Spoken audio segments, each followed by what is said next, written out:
virtual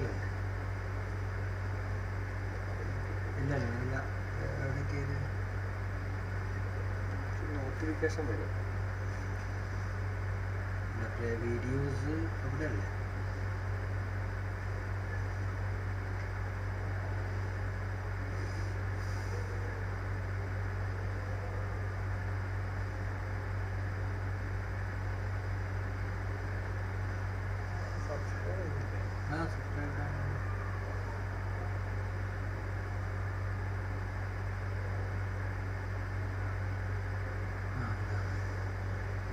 subscription live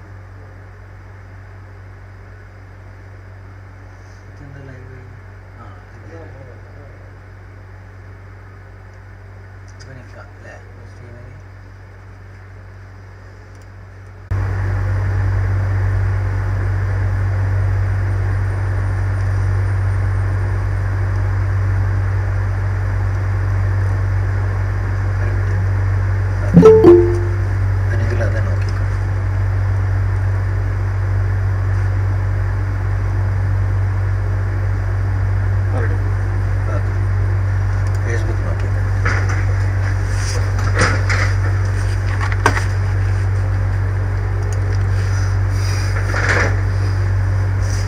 Yeah, good evening.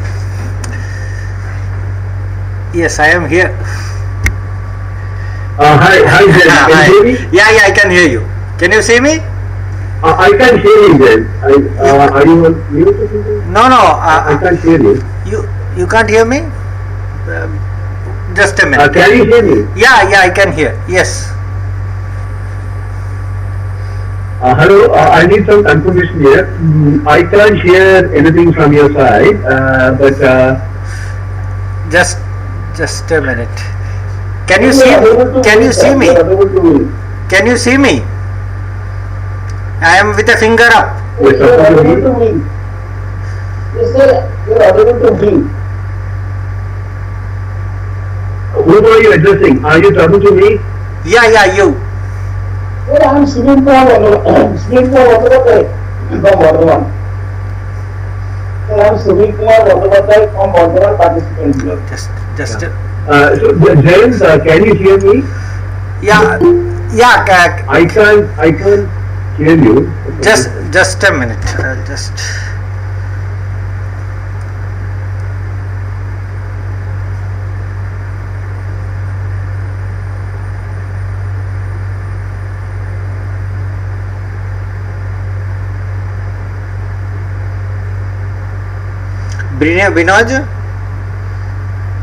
ബ്രിനിൽ നമ്മളുടെ അത് വരാനില്ല.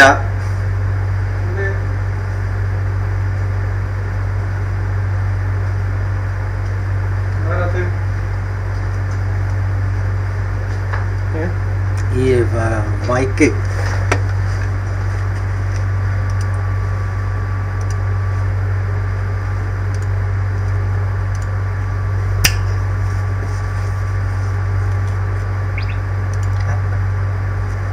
Hello Manoj.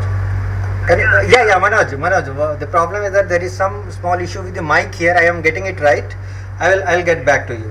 I can see you, I can hear you, but your slides are not yet presented, so I can't see the slide. Let me just share my slide and see if you can just tell me. Yeah.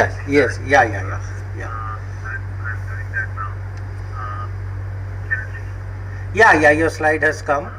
Your slide is coming. Yes. The title slide. Title slide is visible. Excellent. Yeah. I'll stop sharing now, and once you get back to me, we'll start. Okay.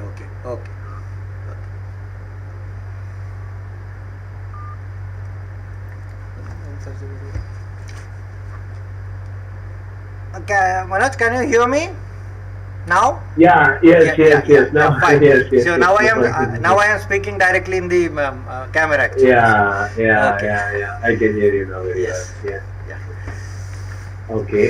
So let me know when to start or whatever. Yes. So you want to know something? No, I'm saying, and we can start whenever you are. Okay, okay, ready. okay, Yeah, okay. I'm ready from my side. Okay, no, we have given time normally 4:30, so we will wait for 5 more minutes. Now you understand that Sure. people No, take no some time problem. to come, Yeah. and then by 4:35 sharp we will start. The program will be something like I will introduce to you. I will introduce you to the audience, and then I think you can start the talk. And people, we encourage people to ask question anytime, but we also say them that if you can postpone the question till the end, that is fine, so that question answers can be taken up at the end. But as a policy of Astro Adda, actually, since it is fully informal, they are free I have no problems with that. Yes. I'm quite happy to answer questions in between the talk too. Yes. So please encourage the participants to ask me. Questions in between, and I'm perfectly fine with that. And after the talk, we will have a vote of thanks, and we will just conclude the program. That is the full scheme of this program. Yeah. Sure. All good.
So I think we can start. Okay. Yeah. So good evening, all of you. I, Jan Ganguly from Regional Science Center and Planetarium, invite all of you to this Astro Adda program, which we conduct every month, and this is jointly done by it is a collaborative program of Regional Science Center and Planetarium and Public Outreach and Education Committee of Astronomical Society of India. And we have been doing it for the last 1 year, this program, and it is very popular. And today we have with us Manoj Puravangara from he is from TIFR and he is an associate professor there. So I will be introducing him formally. And the best thing about it is that he is from Calicut and he has been born and brought up, and after, so it is somewhat like he is speaking to his native people. Even actually when I was giving these posters and we were doing the publicity, lot of people phoned me and said that, well, I know him, so he is the person who is coming here, whether he is coming here physically. But then I said him that yes, he is ready to come here physically, and maybe in October or early November we can expect him here, but for the timing he will be virtually present with us. So so you are well known here. Now I will just introduce him formally before we start our today's talk.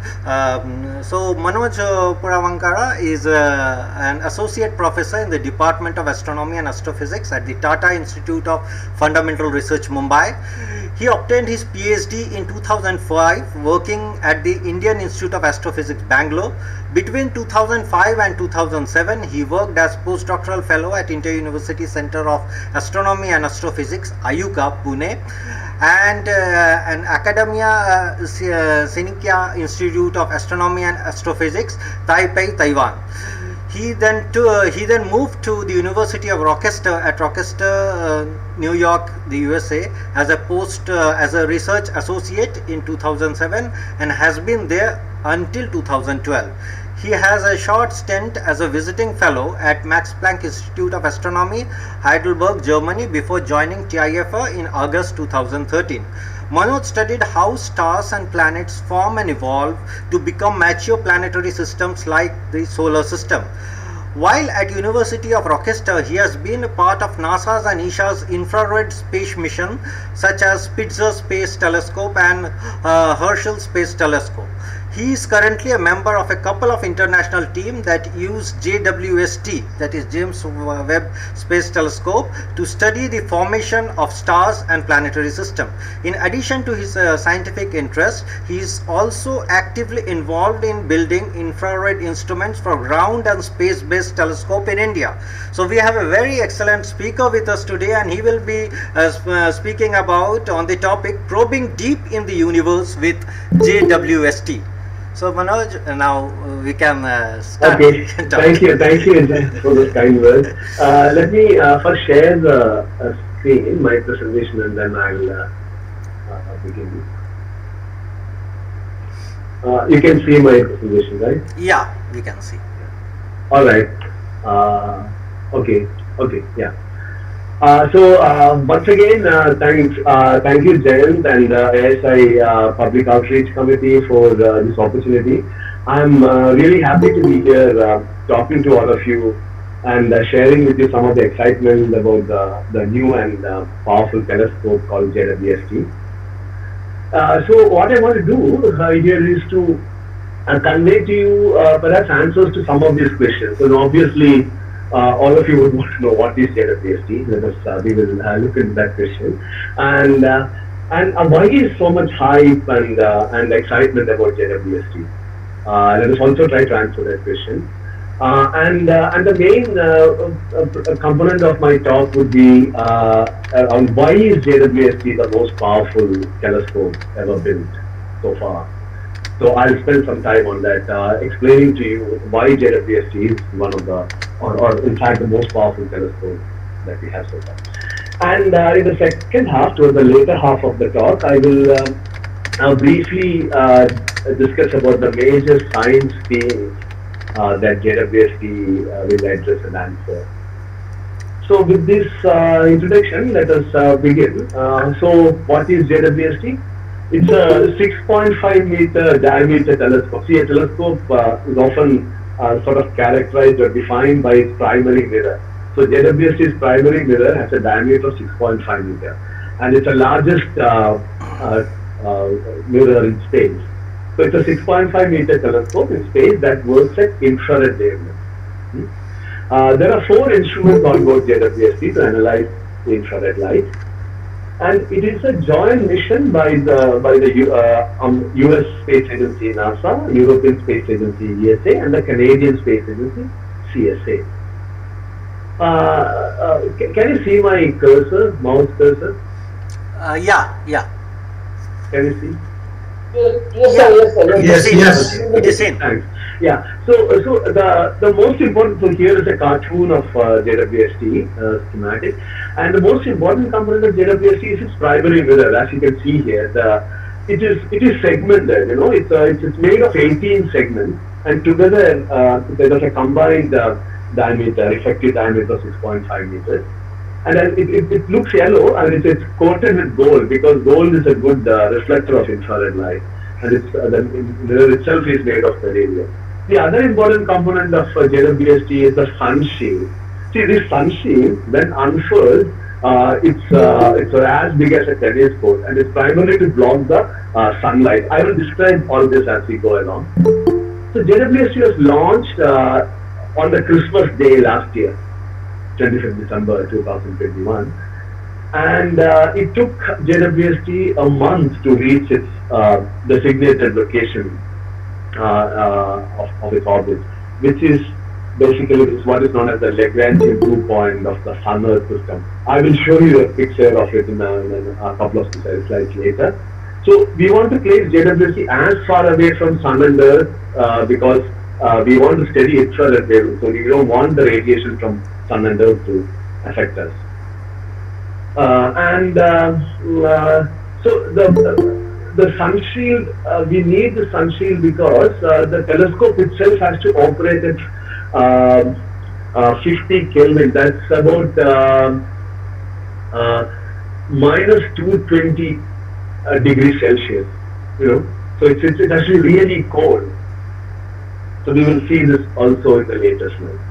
So in summary, JWST is a telescope with the largest mirror, and it works at infrared wavelength. It's in space, far away from Sun and Earth, and it has 4-inch you'll see.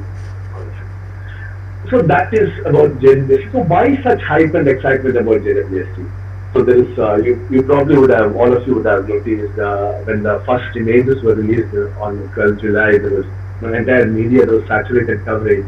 And why is there so much excitement? And why, in fact, governmental agencies spend to the tune of $10 billion on a telescope? Of course, the obvious answer is, the breakthroughs in science and technology.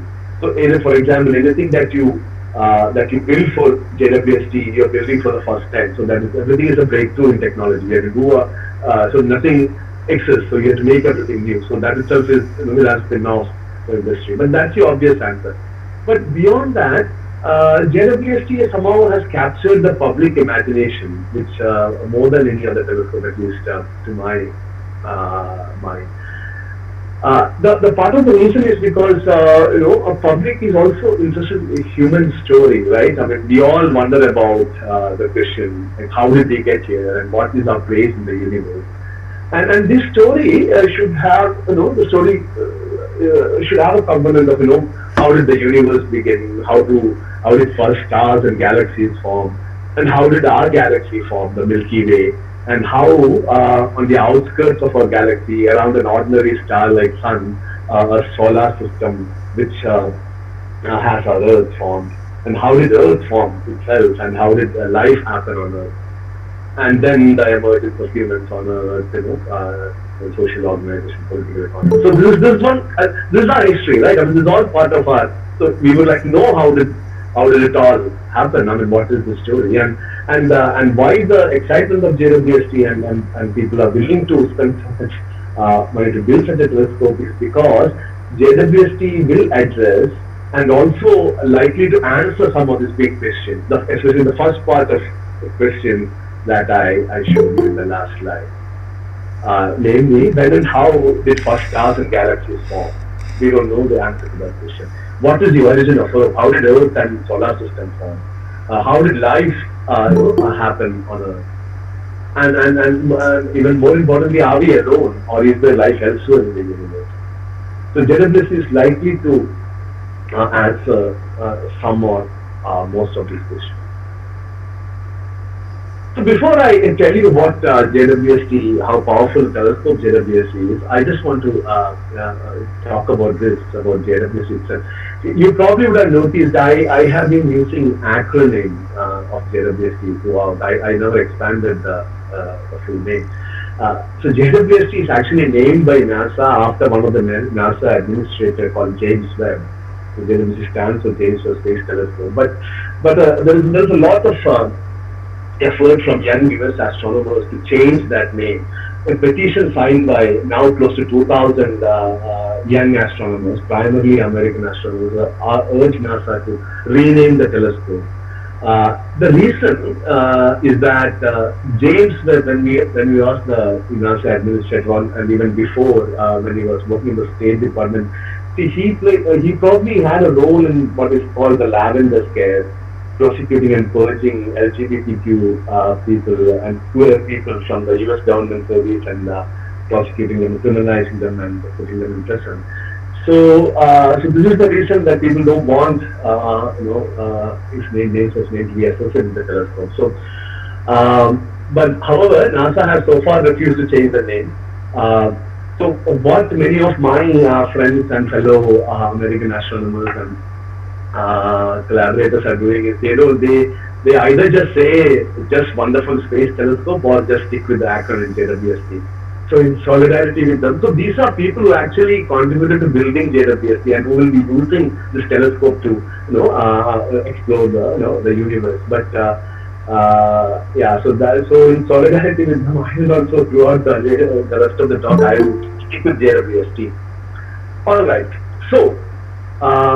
Why is JWST the most powerful telescope ever built? There are 4 attributes to it, for 4 reasons. First, it has the largest mirror that you just said in space. It operates at infrared, it's in space, and it also acts as a time machine. We will look at each of these separately. So as I said, it's the largest, the telescope with the largest primary mirror in space. The next largest is Hubble Space Telescope. Probably all of you have heard of it. It has a mirror diameter of 2.4 meter as opposed to JWST, which is shown in this bold coated blue. It has 6.5 meter. See, the telescope's efficiency and sensitivity depends on its primary mirror, the size of its primary mirror. Both its angular resolution, how fine it can see objects, and the light collecting area. Both depends on that. So JWST can collect about 6 times more light than Hubble, and also its angular resolution is about 3 times better than Hubble. So this is one aspect that makes JWST one of the most powerful telescopes. And the next point is JWST predominantly operates at the infrared wavelength. So what I show here is the electromagnetic spectrum. So you know light, what we see, or we can see with our eye, is also part of this larger electromagnetic spectrum. The gamma rays and X-rays, which are the most energetic, through ultraviolet, two visible light that we can see, into infrared, to microwave, to radio. They're all same.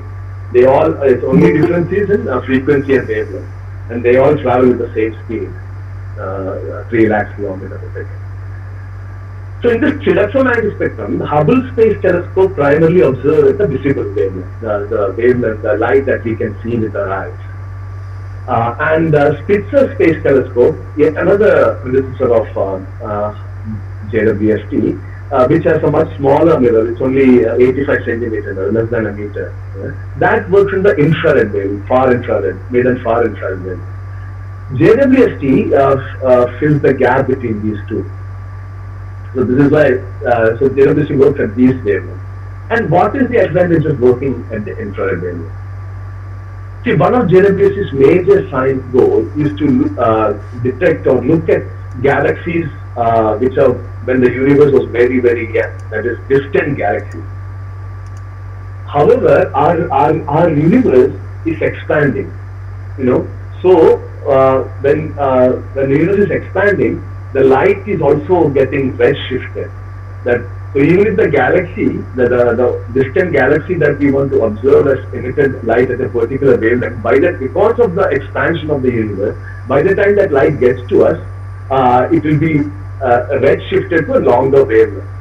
So if the galaxy is emitting light in the visual wavelength, the wavelength that we see with our eyes, by the time it reaches us, because of the expansion of the universe, it will be redshifted to the infrared wavelength. So if you want to read, and this, how the amount which it will redshift depends on how far it is. So if you want to really observe distant galaxies, the beginning of, if you want to study the early universe, you need to have a telescope that works in the infrared wavelength. See, we try to quantify this redshift Z, that's a term used to signify redshift.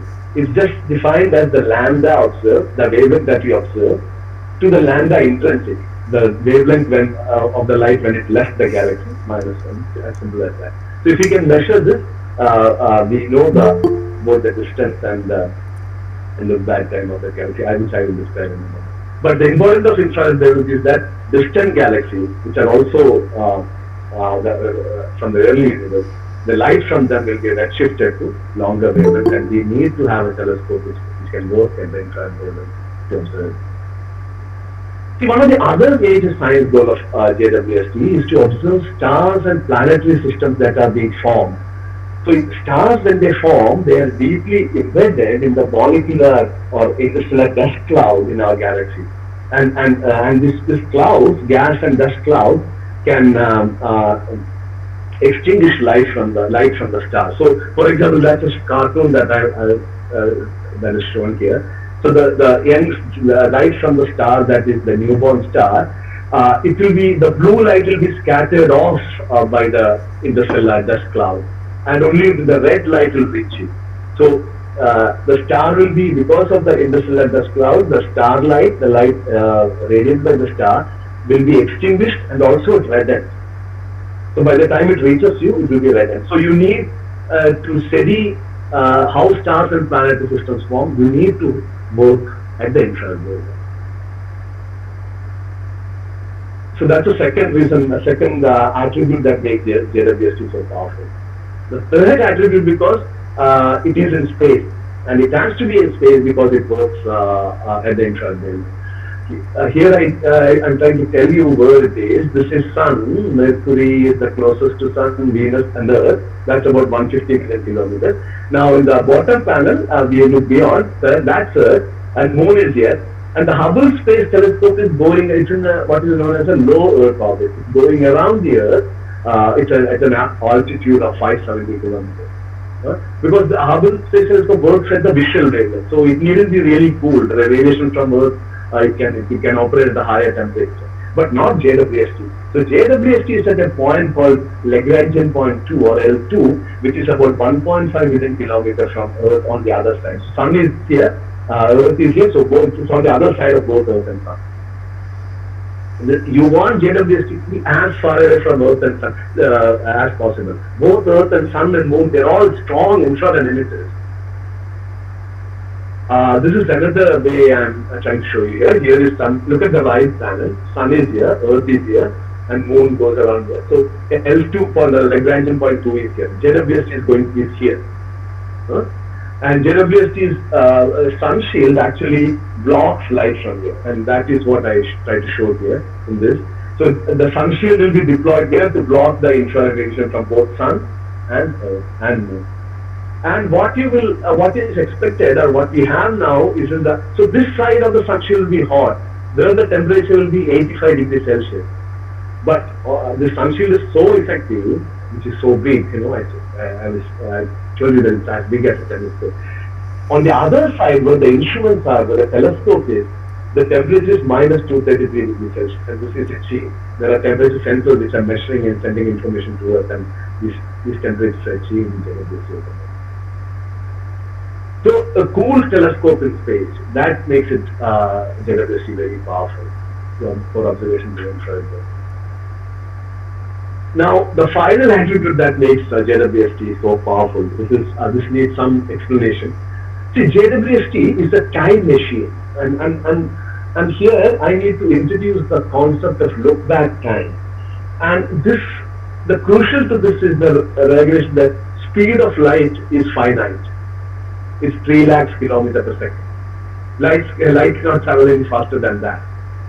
So if you look at Moon, this is Moon, okay? It takes light 1.3 seconds to reach us from the Moon. Light from the Moon takes 1.3 seconds to reach us.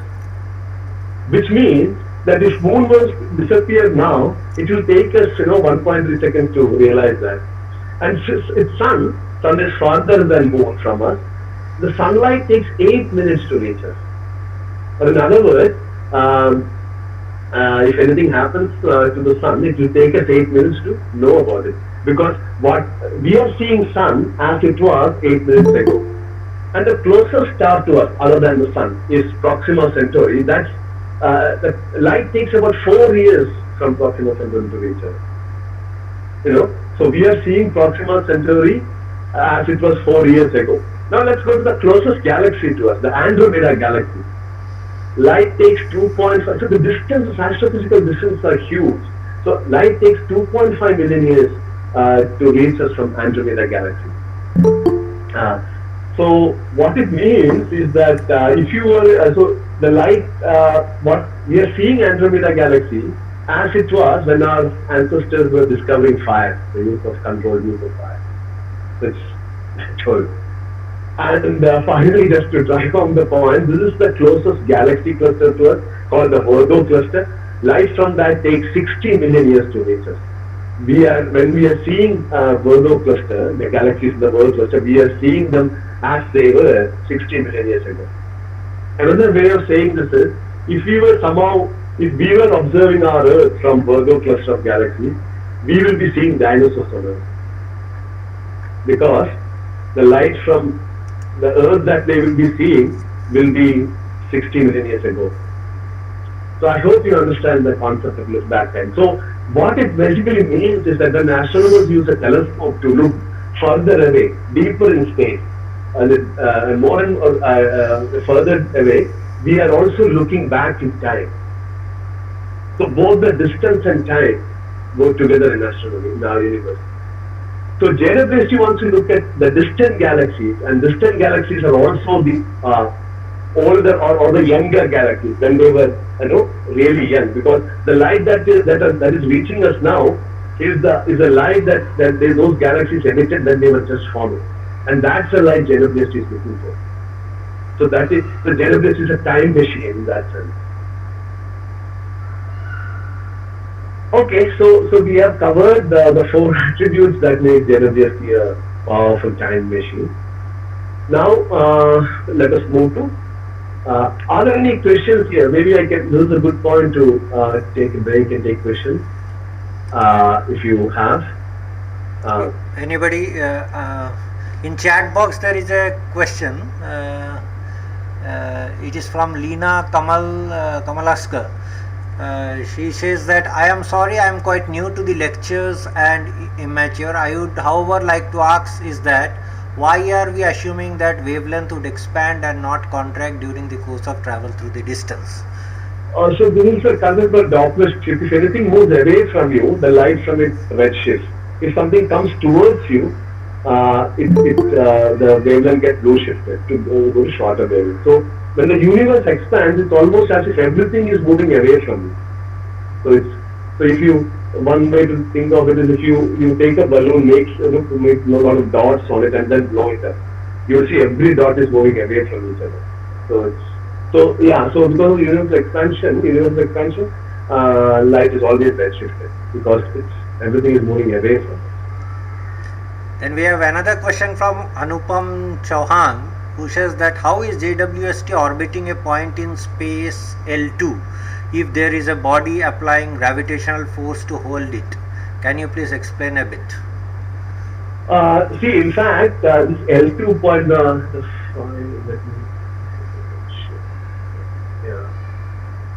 see these 5 L2, L1, L2, L3, L5 points that I just showed you. So in the two-body system of Sun and Earth, these are the 5 points where the gravitational potential is 0. So so in the sense there is no, if something is put there, they will not experience any gravitational force. So you don't need much energy to spend there, but still you cannot exactly put it there. There are some perturbations, so the JWST will slightly go around that L2 point, but you need minimum energy to spend to put it there. So that is why we are choosing L2. I hope that answers. That ends the query. Yeah. Okay, then. So there's another question. What is the material in the sun shield? Yes. Yeah. So that's a good question. So the material in the sun shield is called Capon. So it's a synthetic material. See, it's a highly heat resistant material, and it can nothing happens to it over a temperature range of minus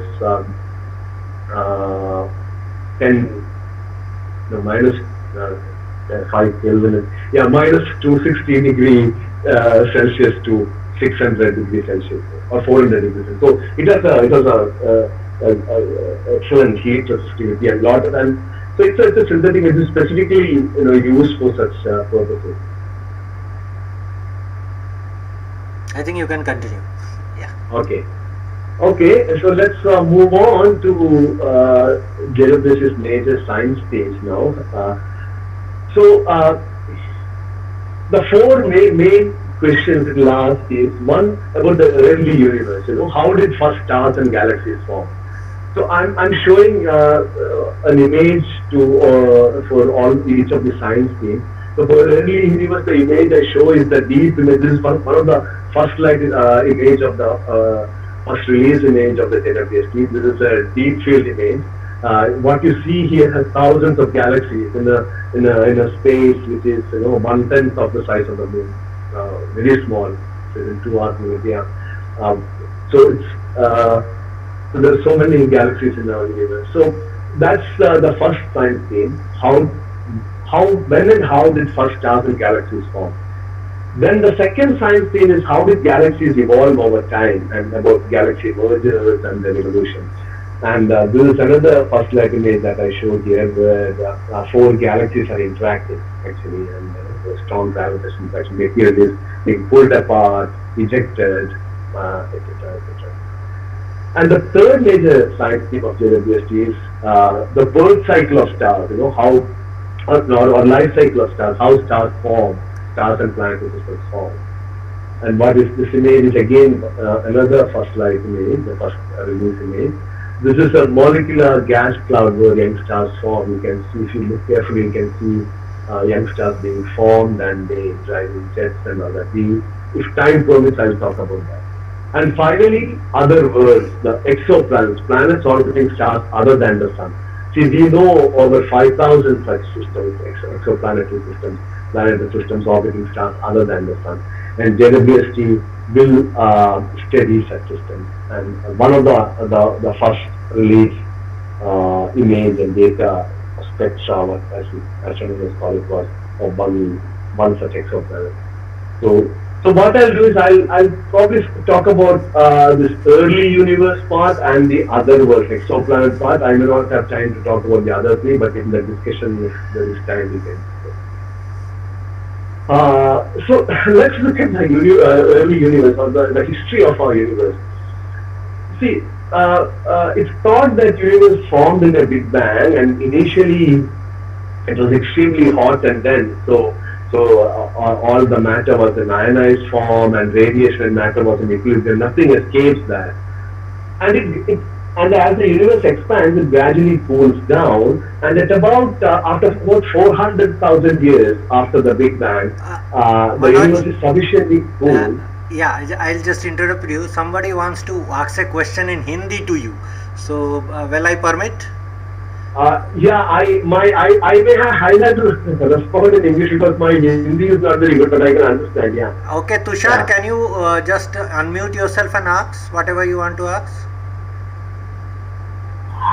thank you sir, I am audible. Yeah, you are audible. You can ask. मेरा ये सवाल है कि example के तौर पर Hubble telescope 1 metre तक देख सकता है, और जो अभी नई टेलीस्कोप भेजी गई है वो 1 किलोमीटर तक देख सकती है. एग्जांपल के तौर पर बोल रहा हूँ. तो उसके आगे भी क्या बोलते हैं यूनिवर्स हो सकता है, और जो भी अभी तक लाइट कैप्चर कर रहा है. So I'll talk about it, Tushar. So I'm talking about. I'm coming to that. So maybe I should continue with this. I'll answer that. Okay. In the next yeah. So I'm first trying to trace the history of our universe. So universe was very hot and dense early, and then as it expanded, it cooled, and at about about 400,000 years after the Big Bang, universe is sufficiently cool that electrons and protons combine to form hydrogen atoms. So suddenly the universe becomes neutral, not ionized anymore, because hydrogen is the major content of the universe. Then what happens is, then radiation can decouple from matter, and then radiation flows freely, and that's the first time. That's a horizon. That's all we can see. The light from this line, the universe was 400,000 years ago, that streams to us, and this is what we see today as the cosmic microwave background. It's like a black body when it has the 3K temperature. But anyway, this is the horizon, the most distant horizon that we can see. Anything before that we can't see, because this is the first light that came to us from the universe. Then for the next 100 to 200 million years or so, we don't know what happened. It's known as the cosmic dark ages. The first stars and galaxies perhaps started forming around after the universe was 200 million years old or so, and this is where the first stars and galaxies formed. And then they start forming for the rest of the universe. It's just and then eventually it becomes as we see today.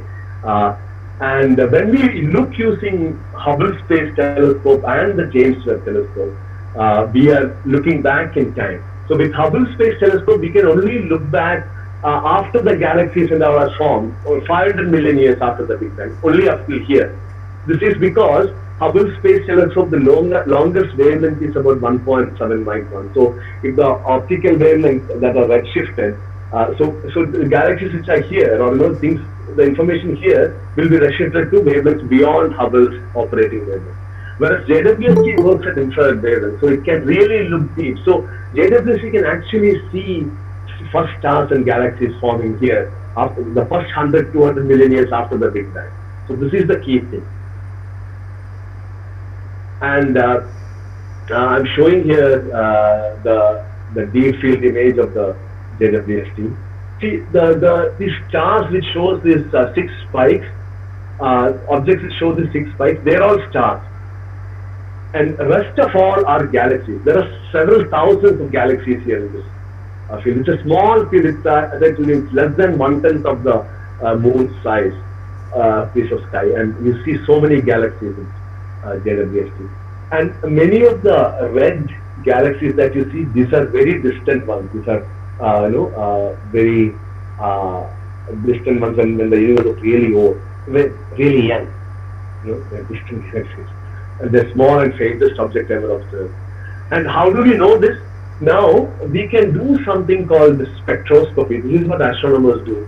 What we do is we observe, see from this field, the JWST has a instrument called NIRSPEC, which can obtain spectra of these.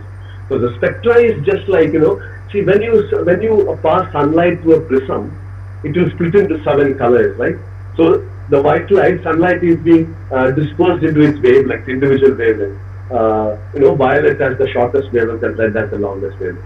So saying like in a similar way, using a spectrum, what we do is the galaxy's light, we send it through a prism and spread it across the wavelength. And then from spectra you can find some fingerprints of some of the elements like hydrogen.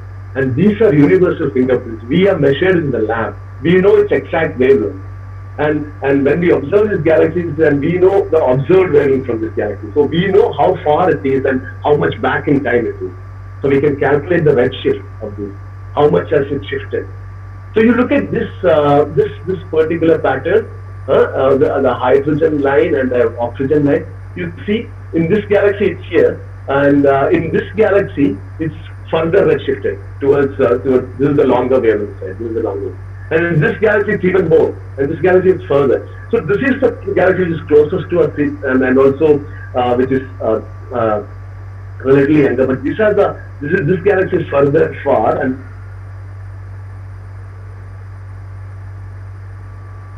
and this one is really far away, and it is at a redshift of 13 or something, which means we are seeing it. So it's already with JWST a single snapshot, 12 hours exposure is already giving you a galaxy which is younger than what Hubble could see. So that is what I'm showing here. JWST is the initial thing. JWST has already observed galaxies here. The redshift of between 20 is controversial with these claims and counterclaims. So at least redshift of 15 to Hubble. This galaxy which observed by Hubble, it has a redshift of 11. So that is 500 million years after the Big Bang. JWST has already observed galaxies which are younger than that. Redshift of 11, 12, 13, 15. So it's already happening, and it will, with longer exposure, longer integration time, it will see further back in time. Now, I want to slightly digress and ask you a question. I told you JWST works at the infrared wavelength, right? But our eyes are not sensitive to infrared wavelength. So how are we seeing these galaxies? See, there is an image, right? This galaxy is in red and blue. So how are we seeing infrared light? These are all imaged infrared light, right? So what happens is the instruments, the detectors in JWST, they detect infrared light, which provides an intensity distribution. So JWST detect these light from these galaxies in different filters, different wavelengths. And then what it does is, light detected from different filters, that is one particular wavelength. They combine it all, but they assign a color that is familiar to us, to our eye, to each of these wavelengths. For example, this image is a composite image of 1 micron image at wavelength 1 micron, 1.5 micron, 2 micron, 2.7 micron, 3.5 micron, 4.5 micron. And progressively going from shorter wavelength to longer wavelength, we have color coded that, given it a hue ranging from blue to green to orange to red. So the red in this thing is the longest wavelength. So the redder objects here, objects which appear predominantly red, are really far away galaxies whose light has been redshifted, right? So this is just a way of displaying the image. Actually, JWST is observing the infrared wave. So these such images are called false color images. These are not true colors. Colors are only make sense only in the visual wave. Colors are defined by an eye, right? So similarly, in this image, again, you observe at 1 micron, 1.8 micron, 2 microns, 4.7 microns, and then combine them together, giving it different colors. So what is the net effect that it has is like that. So blue is generally the shortest wavelength, red is the longest wavelength. I hope this is clear. So this is how images are produced.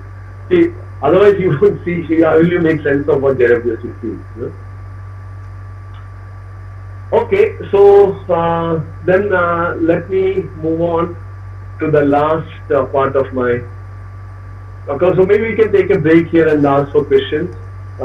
Yeah. So next time, moving on to exoplanets. Yeah, I think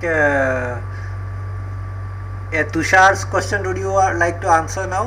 What he wants is to know that whether... Yeah, so I thought I answered it, like how JWST can see beyond Hubble. Yeah. But, but at the redshift of, redshift of, I don't know, 20 or so, not beyond that. Okay. And Ayush Shenoy, he has asked two questions. You can see that in the chat. How do we separate the spectra of each object from all the reading obtained? Oh no, so that I showed you that, so we are putting our slit only on this galaxy, this galaxy, and only getting a spectra of this galaxy. We can separate that out. See, a NIRSPEC instrument on JWST has that ability. So you put slit and collect light from whichever galaxy you desire. So you can have multiple spectra from this field. So it's not the combined thing. So you can obtain spectra of a specific galaxy. Okay. And one more question is there. When we say that JWST observing some of the smallest objects observed, how do we estimate the size of the object? No, object, that is just the observed size. See, this is a little complicated. So, see, it also turns out that when the universe was young, galaxies were also smaller. Let's not go into the details of it. So don't take it too seriously, smallest part. Then there is another question. How do we know the intrinsic wavelength? Oh, we know the intrinsic wavelength because we can measure it in the lab. You have heard of hydrogen, Lyman series, Balmer series. We can measure it in the lab, and then if you see the same pattern and then Balmer series in a distant galaxy, that is, then we can identify it, and then we know, and then we can then measure how much it is redshifted, right?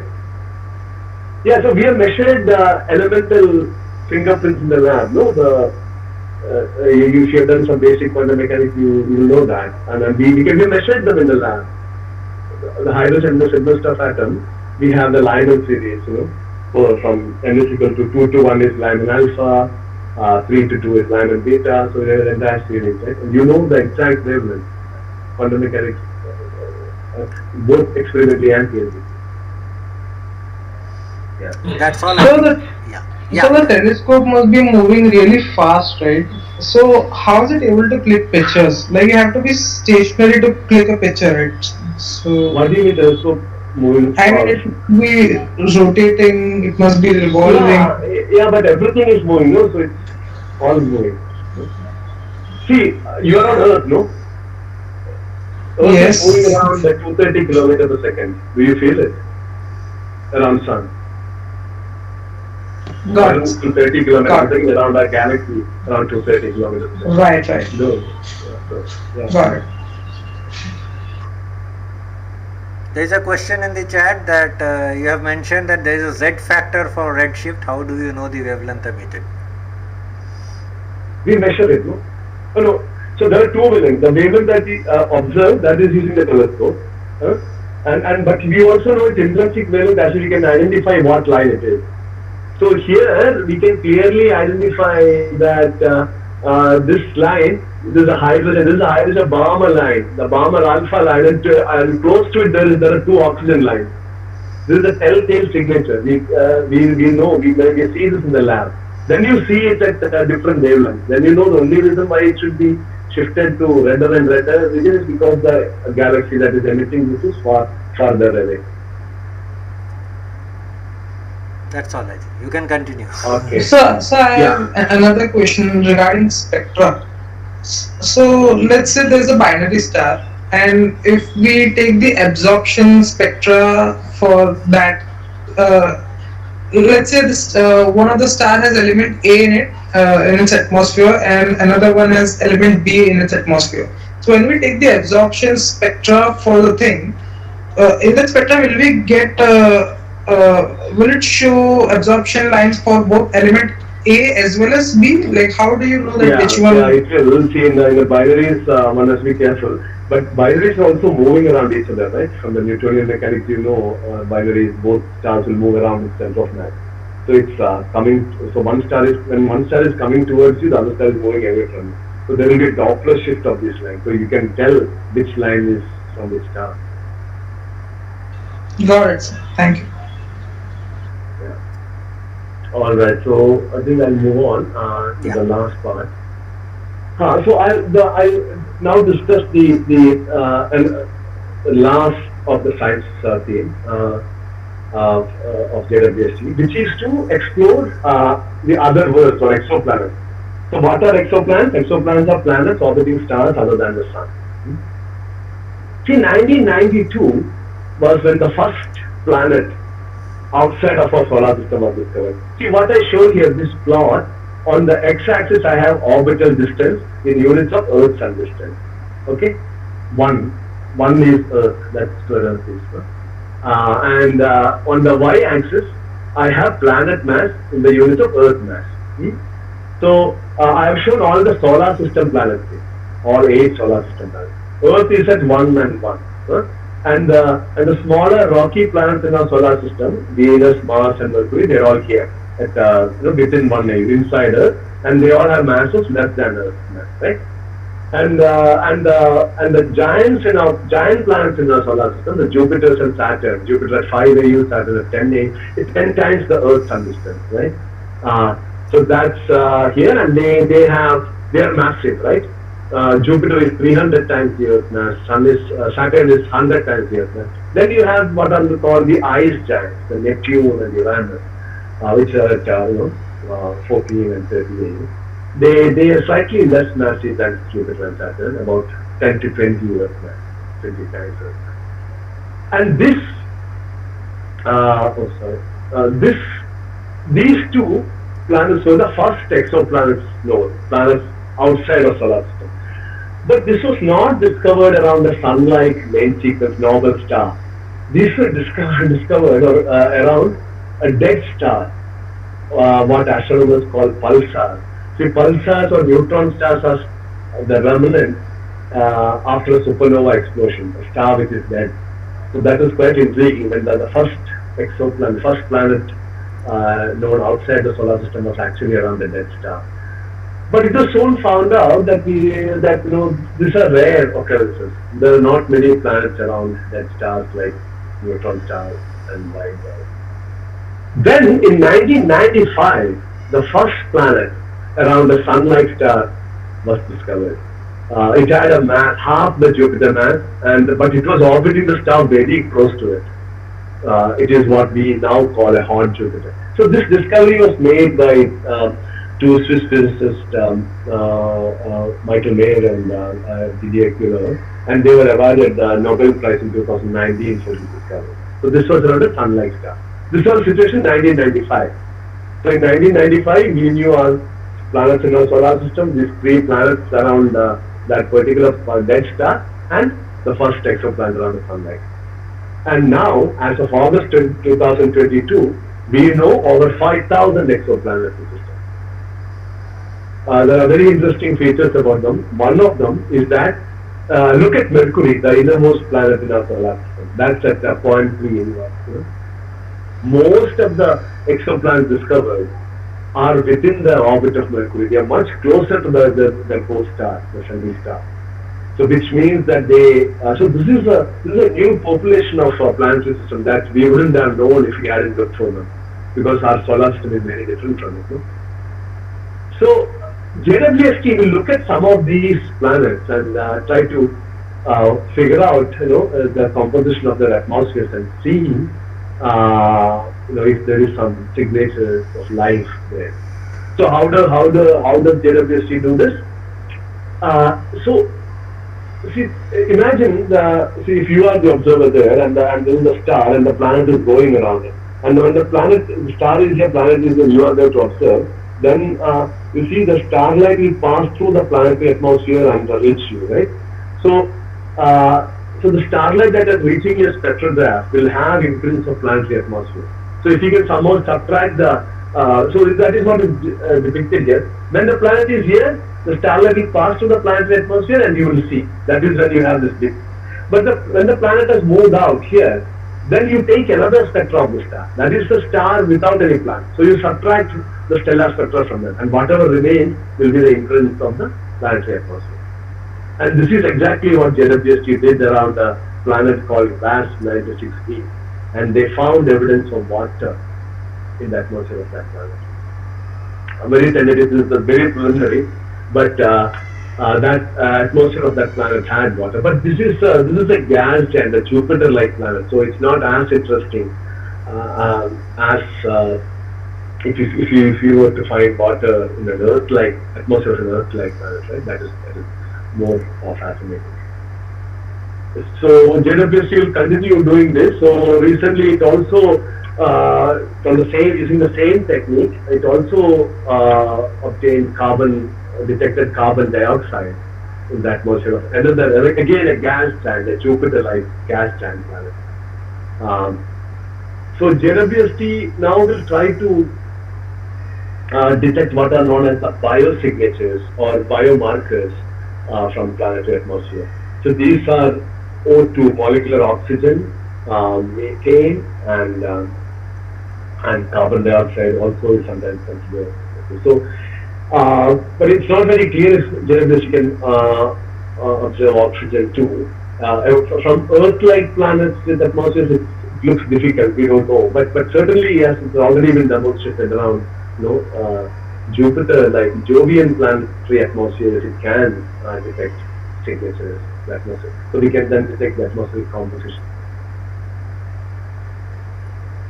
Okay, I will leave you with this latest image of Neptune that JWST took last week.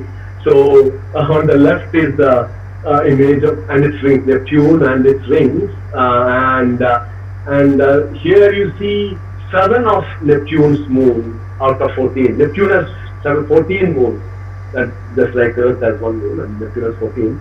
7 of them you can see here, they are labeled here. And Triton, of course, is the brightest one. And this is a close-up of the Neptune planet. And this brightness that you see is because of the methane cloud thing in Neptune. They reflect the sunlight much stronger. So, I think I will stop here and just flash JWST science themes once again. So JWST, so it has just begun, right? I mean, it has only been, so July it started doing scientific observations. So it's maybe 2 months.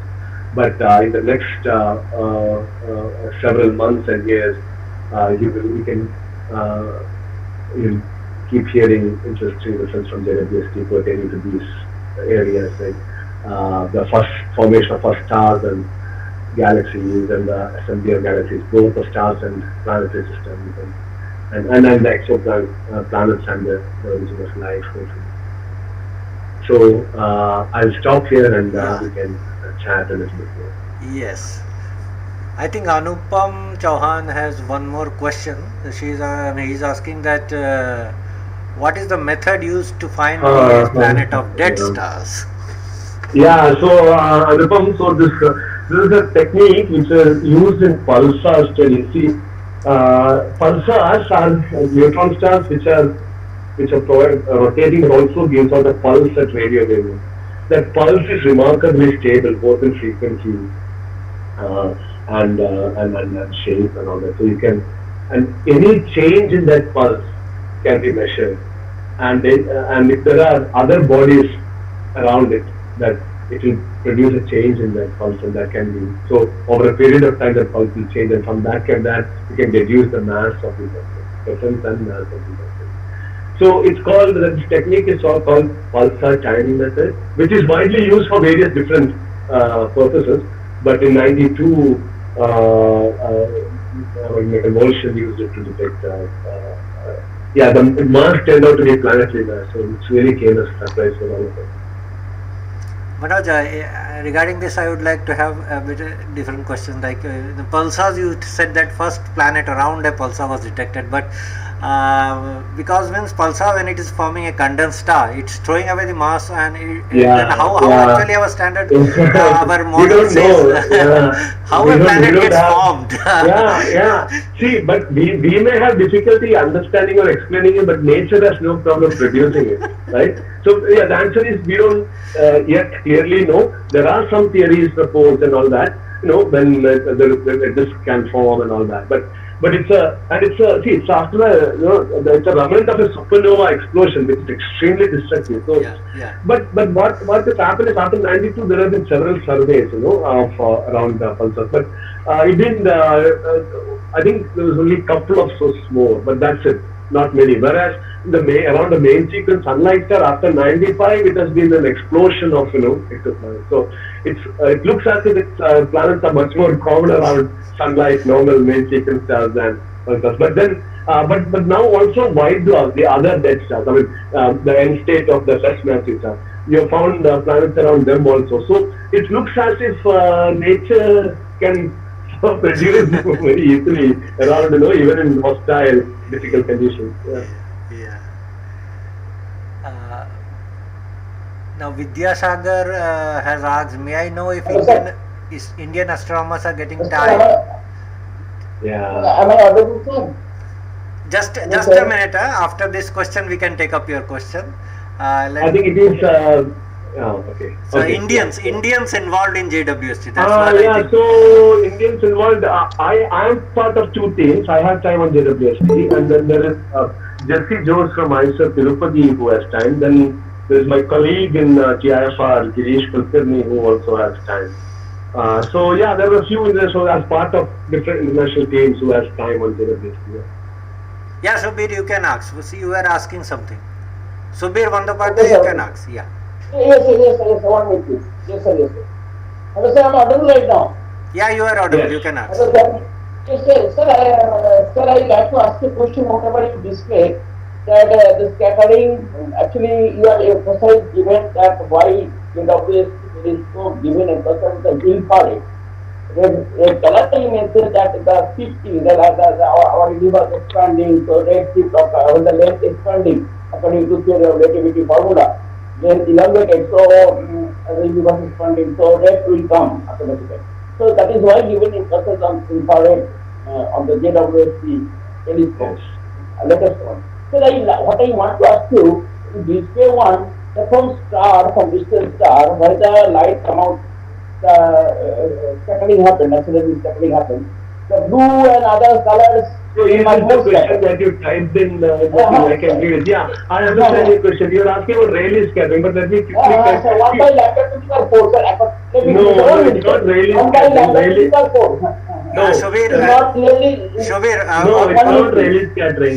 Rayleigh scattering is applicable to molecules in our atmosphere, smaller molecules.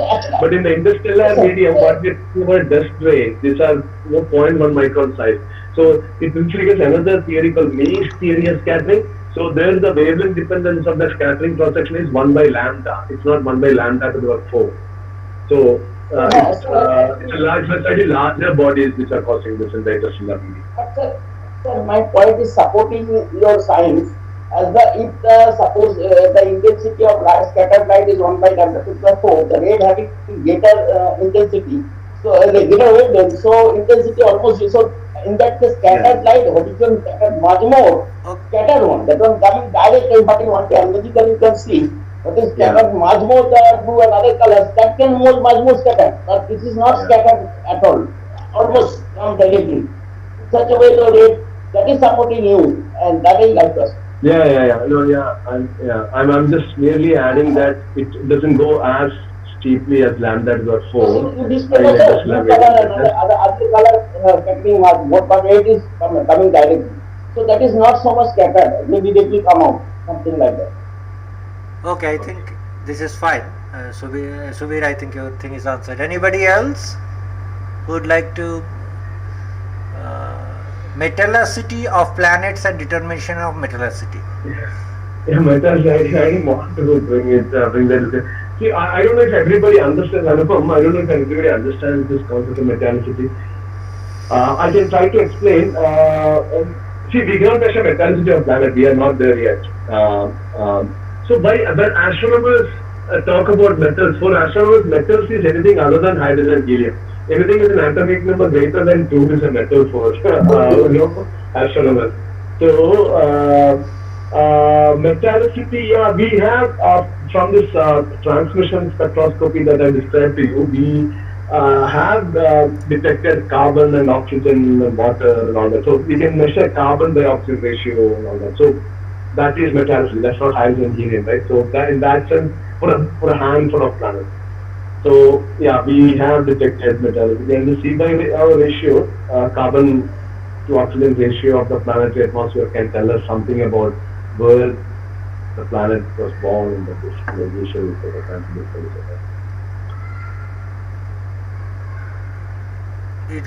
Question continues about organic molecules. I don't know what the question is. Can you, organic molecules what? What are you asking? Whether we have detected organic molecules from planetary atmosphere. Anupam, can you determination of organic molecules? No, from planetary atmosphere we have not. Water we have detected, CO2. What else? Helium. Yeah, I'm not sure we have detected organic molecules yet. Yeah. No, not sure.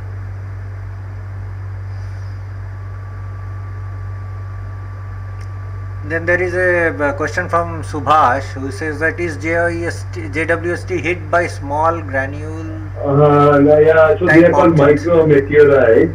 Yeah, there was an incident. There were always small micrometeorites, but I think there was a major. There was a hit. It did do some damage, but I think you can correct for it. It's not a major issue, but there was a major hit. Divank is asking about dark energy and dark matter using JWST. Yeah, so that requires a lot of, I think that's not good. See, let me try to explain the simplest possible term.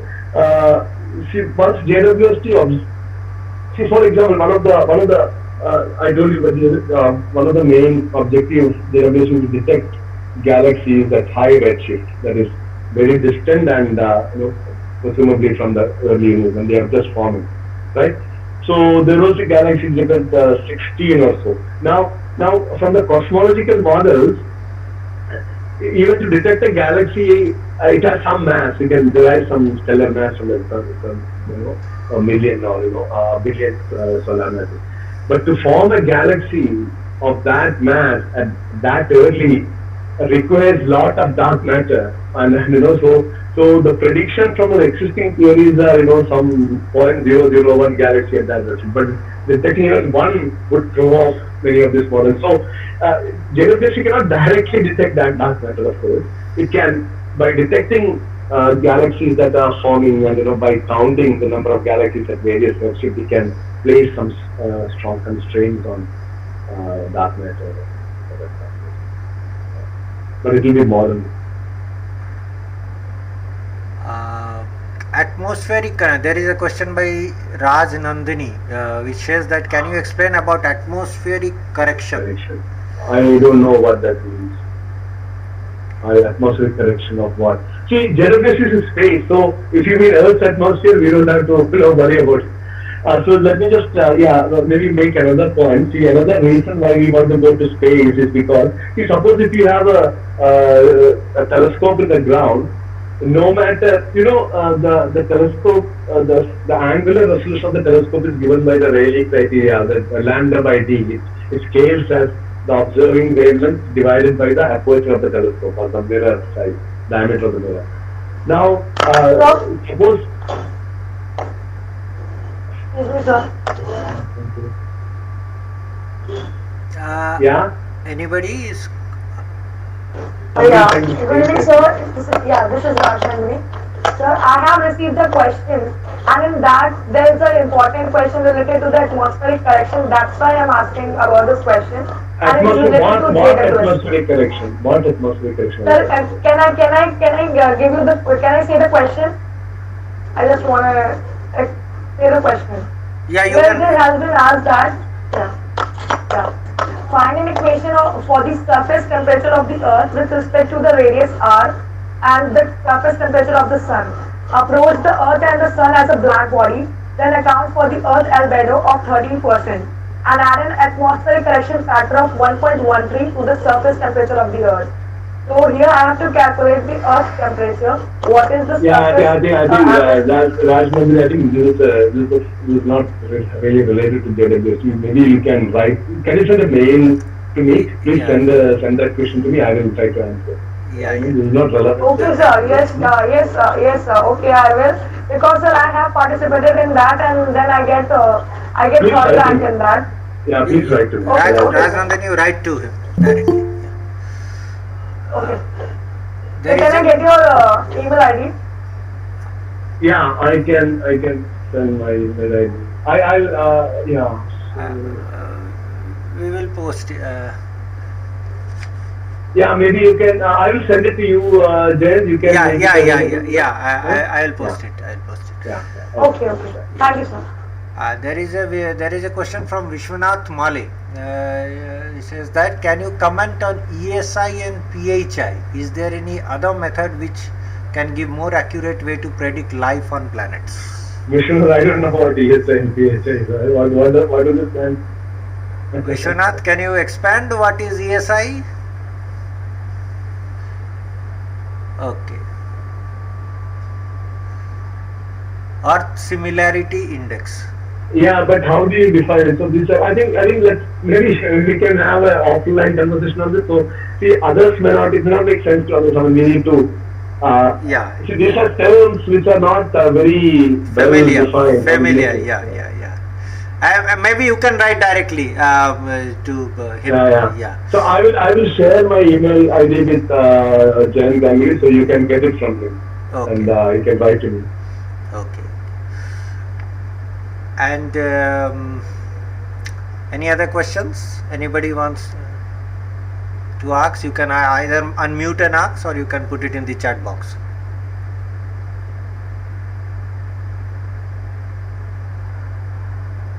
Okay, so I think there are no more questions, and I personally thank you, Manoj, for giving time from the side of our Regional Science Center and Planetarium, which is a unit of National Council of Science Museum, and as well as Public Outreach and Education Committee of Astronomical Society of India. It was a wonderful talk, and we have a very lively conversation and interaction, which are not always present in many talks in many platforms. So this is that people actually actively listened and participated, and that is something good about today's talk. So people were active throughout the talk, so that was so good. So I thank you for being with us, and I am also expecting you in Calicut, Regional Science Center Planetarium, Calicut. Yeah, I think most likely in the first week of November I'll be there. I'll let you know and keep you posted, and we can plan something. We can plan something here. Sure, okay, sure. So thank you so much. Thank you. All right. Thank you all. Thank you so much, sir. I enjoyed it, sir. Thank you so much, sir.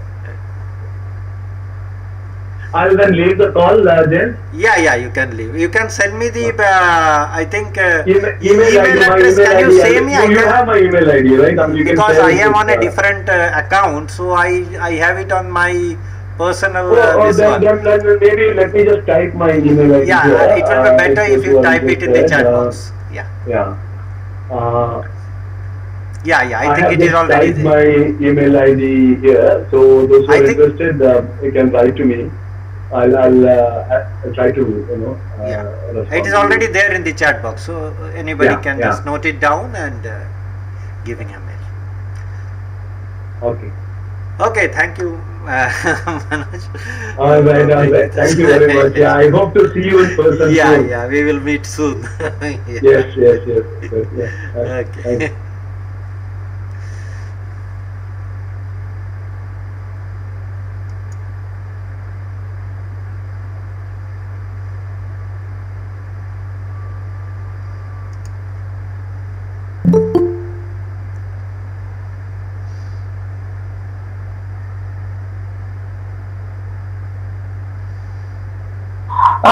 Organiser कहाँ पे है, यहाँ पे है organiser जी? हाँ कहिए, hello. हाँ कहिए कहिए।